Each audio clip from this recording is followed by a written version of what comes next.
NFL preseason? Baseball pennant races? Who's paying any attention to that? Everyone knows August means only one thing: SummerSlam! And last night was the biggest SummerSlam in history, and the Wrestling Mark has all the best results for you right here on my new iPad, the same iPad formerly used by Michael Cole himself. That's what the guy on Amazon told me, and I choose to believe it. We started off with the Celtic cockatoo Sheamus beating Randy Orton, showing that while he may look like he has several screws loose, he still knows the Viper very well, as he was able to roll out and avoid getting pinned following an RKO, and then did not lose his cool after the Viper dodged one attempt at a Broad kick, only to follow with two successful in a row to get the victory. Now, we can never forget that Sheamus still has that so precious briefcase in his possession, the Money in the Bank contract that gives him the shot at a world title match anytime he wants. It's the same type that Seth Rollins used to become champion at WrestleMania. Could we one time finally see Sheamus cash that in and turn the tables on Rollins? He tried to a couple of weeks ago when Orton stopped him. Will he get his opportunity later?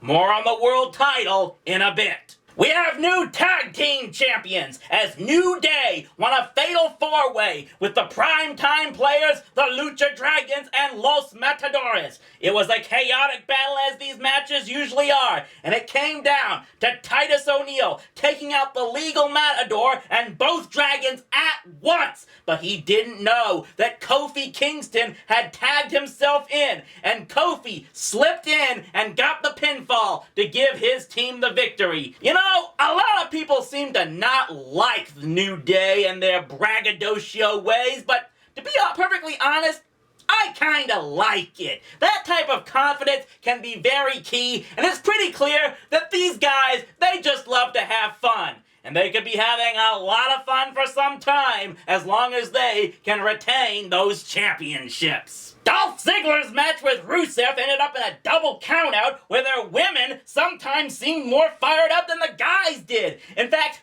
after the match was over, Summer Rae went after Dolph and he had to get saved by Lana. You know, somehow I get the feeling those two ladies are gonna be main eventing their own show very, very soon. And I gotta give them credit for that much. I mean, as much as I loved watching wrestling in the 80s, I don't think we ever got to see Miss Elizabeth get into the ring against Peggy Sue. It was indeed a battle seemingly out of a comic book, as Stephen Amell teamed up with Neville to beat King Barrett and Stardust. And Amell himself showed that he can also fly, taking out Barrett and Stardust with a flying leap outside the ring before Neville finished it off inside. Now, despite their losing, I have to say this much about Barrett and Stardust. I mean, what does it say when the WWE has perhaps more entertaining supervillains than most of the movies DC is putting out nowadays? Ryback had to deal with an opportunistic Miz and the giant Big Show, but he retained the Intercontinental Championship, taking advantage of a Big Show knockout blow to Miz to get the cover and the pinfall for himself.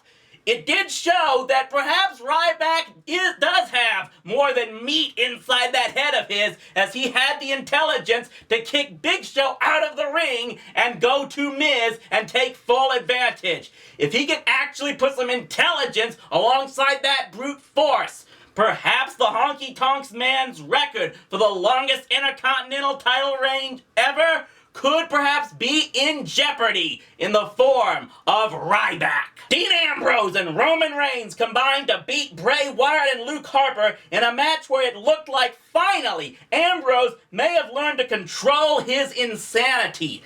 Perhaps he needs to team up with someone like Reigns to be able to channel that energy, having someone by his side who can always help direct him. Because, look, I've been critical of Dean Ambrose for quite a while now. You guys know that.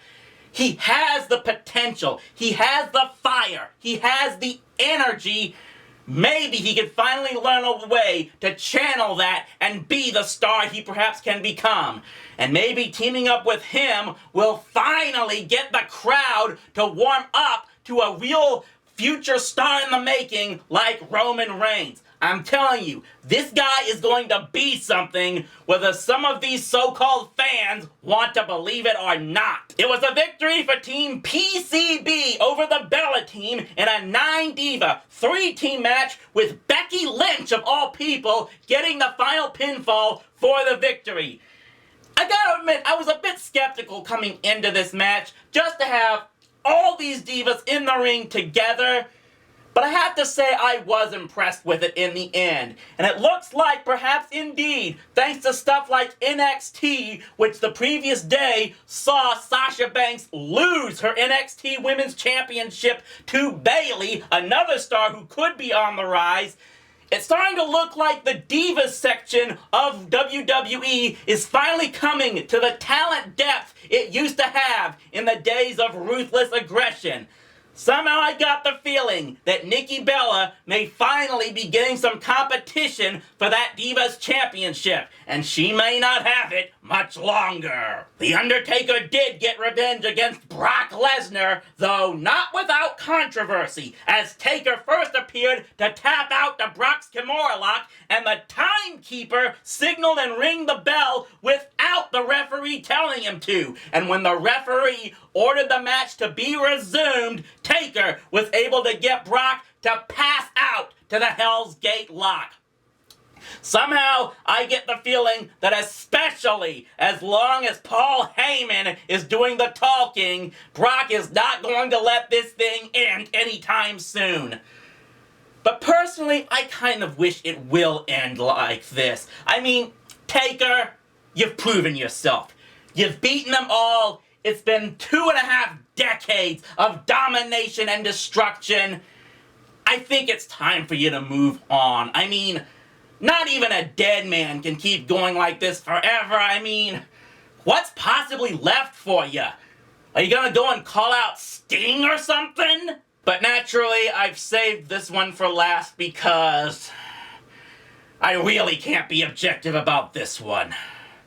John Cena loses the United States Champion to that punk Seth Rollins, who now has the US and the WWE Championships. And how did he lose them? Because of Jon Stewart. I mean, really? I don't want to talk like The Miz here, but it's all I could think about. John, you were the voice for so many people for so long. You stood up to the right-wing nutcases. You stand up to people like Bill O'Reilly. You looked like you were gonna stand up to Seth Rollins months ago, and instead, you go and pull something like that. I had a lot more faith in you, John. And now, we gotta see that Seth Rollins holding both of those belts. And I'm starting to run out of people that I think can take them from him. As long as Rollins has those belts, this is a very dark time for WWE. I'm the Wrestling Mark.